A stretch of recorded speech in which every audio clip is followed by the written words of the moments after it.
Hello everyone, myself Garkira. I am the Assistant Professor of Electrical Engineering Department of Cherais College of Engineering. I think you have watched my previous videos of illumination engineering. Again, I am coming back with a particular topic of illumination engineering. Now I am going to describe the course objective.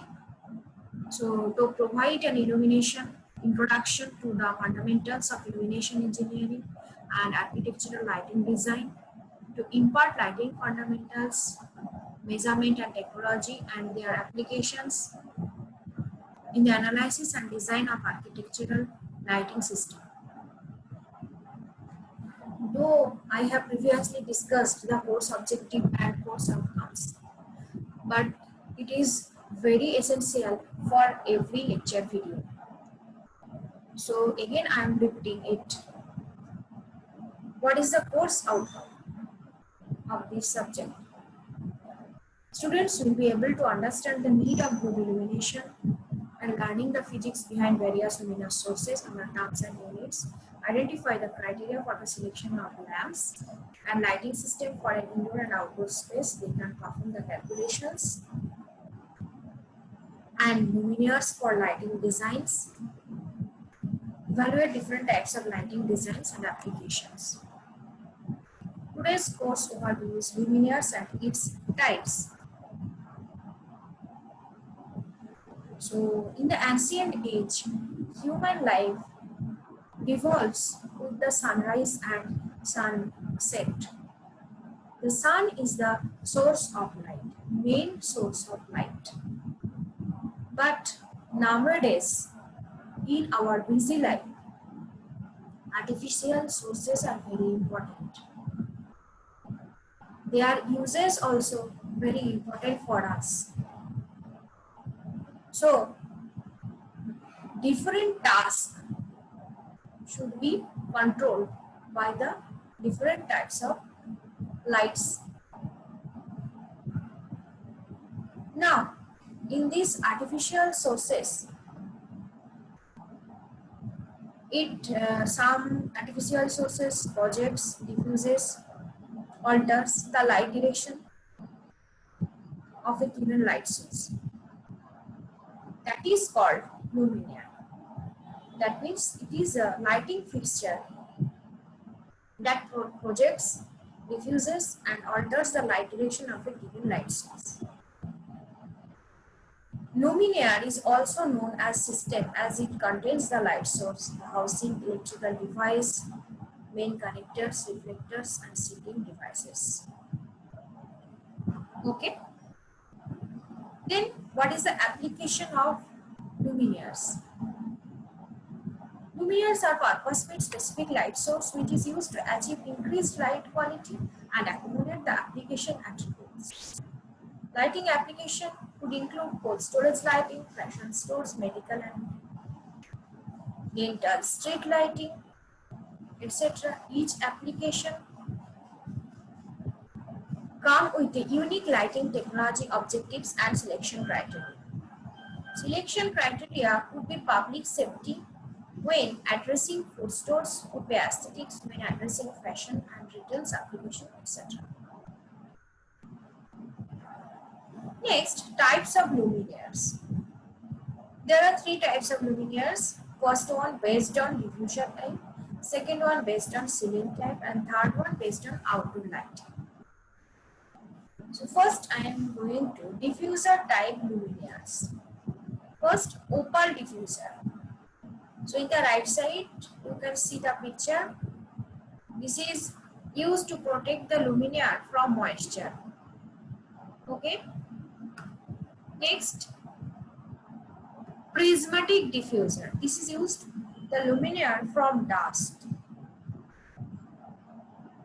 And third one, louver diffuser. This is used for light distribution and reduces glare. Okay.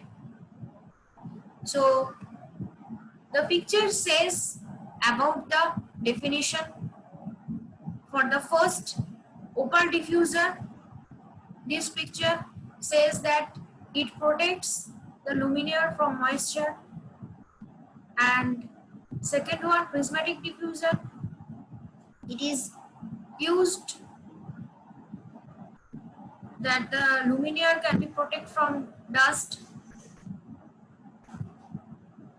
This is used for lighting distribution and reduces glare. Next, ceiling type. So recessed ceiling luminaires.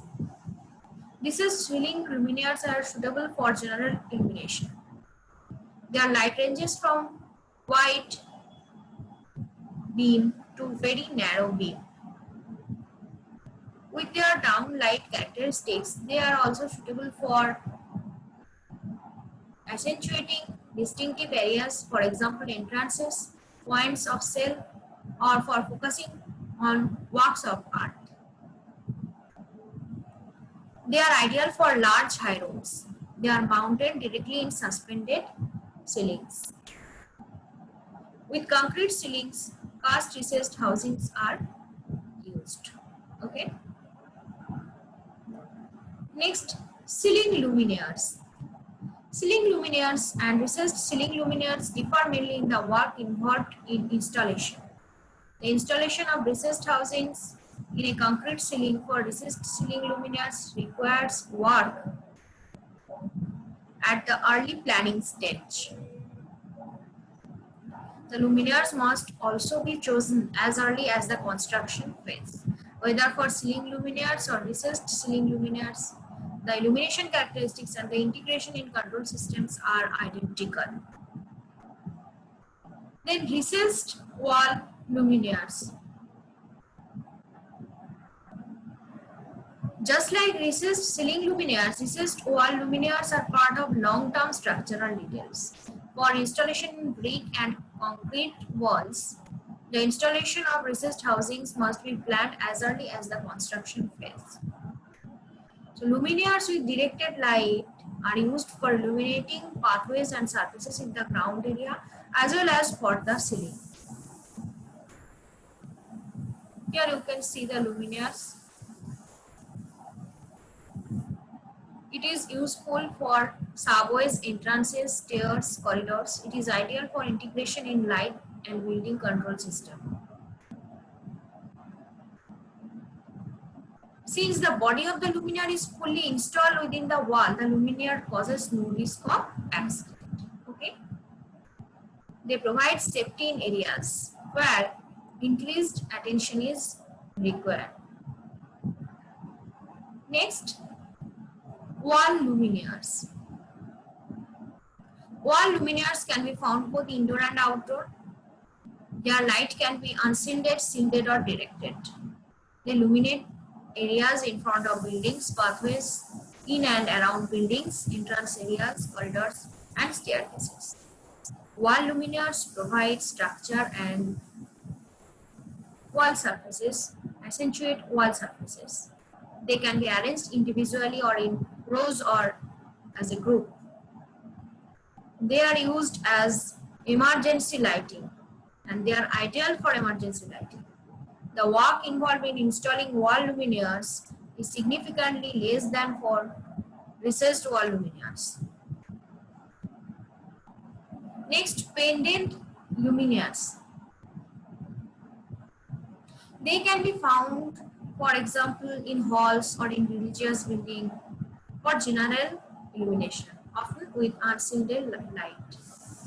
With very high spaces in which the illumination of the ceiling areas does not play a role, pendant luminaires with downlight characteristics are used.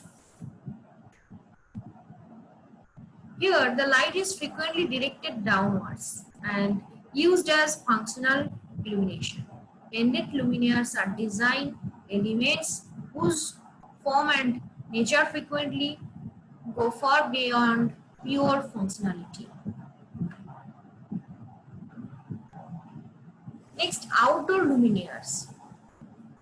So, in that type, first one is in-ground luminaires. These luminaires can be used for many different applications. On account of their robust design, in-ground luminaires are frequently found in public areas.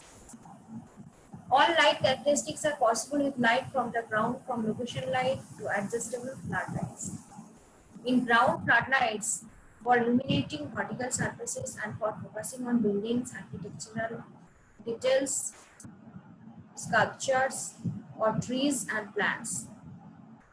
The illumination of information boards and advertising spaces on the ground is also possible without having luminaires in the way. Ground luminaires can be controlled using a building management system. Next, floodlights. Floodlights are available in numerous outputs and sizes.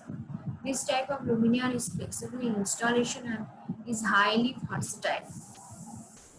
Floodlights are ideal for placing the focus on architecture and landscape elements. Subsequent installation is easy as a supplement to an existing lighting system. The light can be adapted to individual needs through diffuser discs, louvers, shields, and color discs. These luminaires can also be integrated in a light and building management system. Underwater luminaires. These luminaires are exposed to extreme conditions. Underwater luminaires are used in swimming pools, water features, and ponds. Here, modern LED technology results in very little maintenance of these luminaires. Color effects, which are particularly popular in spas and health areas, are possible using a light control system. The light output of some models is sufficient to illuminate sculptures and buildings from below the water. Next, bollards. You can see the picture of bollards, right? These luminaires accompany pathways and defined areas. Areas are structured. Their light ranges from unshielded to directed planting. With bollards, a graphic and clear form language that harmonizes with the surrounding architecture is ideal. Integration in a light and building control system is recommended for these luminaires. Next, pole-top luminaires. Pole-top luminaires have a wide range of outputs. They are particularly suitable for illuminating streets and squares. This type of luminaire is suitable for dividing up and structuring outdoor spaces. The light distribution is symmetrical or asymmetrical and often also adjustable. Pole-top luminaires can be found most frequently in street and pathways. The safety aspect plays a large part in road lighting. Standards with respect to the degree of luminance and uniformity therefore apply it. So these are the references for today's topic, that means luminaires. Thank you for watching.